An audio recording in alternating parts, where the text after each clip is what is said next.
Потребни ќе бидат години за Овчеполието целосно заздрави од големиот пожар што беснееше на почетокот од август. Огнот пеплоса 50 на куќи, трактори и плевни. Изгореа и над 150 хектари површина.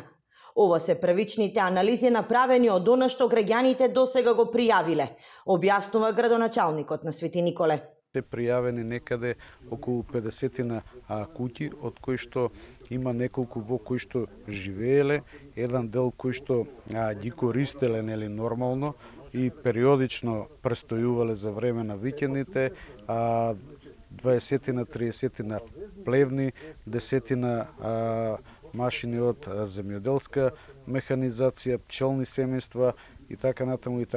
Значи има огромна штета на територијата на опожарените Подрачај. Според извештајот, најголемата битка со пламените јазици се водела во село Немањци. Во ова село има и најмногу изгорени куќи.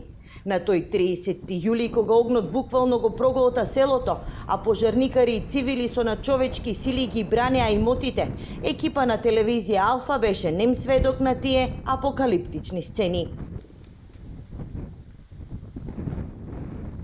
Улегло трелото кај јаганците и влеклеа четворица да извлечат да не изгори она. То собственичка на... Да, собственичка на стадо.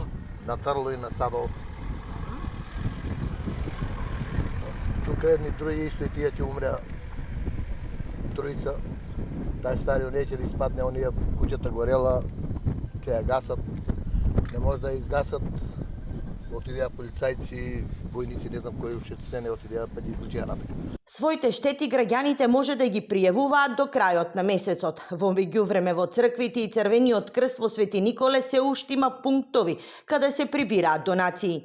Невладини организации, приватни лица како и општествено одговорни компании веќе ја покажуваат својата солидарност на дело. Граѓаните во тој дел нормално им се потребни на тие средства за хигиена, нормално таму кај што е опожарено и намештај ако треба резервни делови за машините кои што се спасени, инаку се до храна. Големиот пожар во Овчеполието беше еден од потешките. Освен во Немањци, битка со огнот се водеше и во селата Орел, Малино и Стројманци. Густата чат од огнената стихија се чувствуваше во Штип и Велес.